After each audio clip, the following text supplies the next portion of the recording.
Alright guys, a quick one. Here, I'll detail how to change refresh rate on Samsung phone. So if at the end of this you found this offer informative, please don't forget to like and then subscribe. Now what you simply need to do is go ahead and open the settings app on your Samsung phone. Scroll down, locate and click on display. Now scroll down and click on motion smoothness.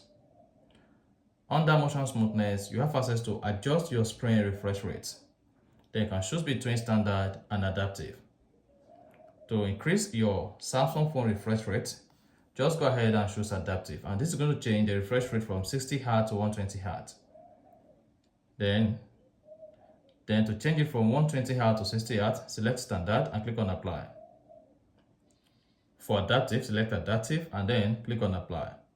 And this is going to change your Samsung phone screen refresh rate, and then you are good. So if you found this offer informative, please don't forget to like and then subscribe.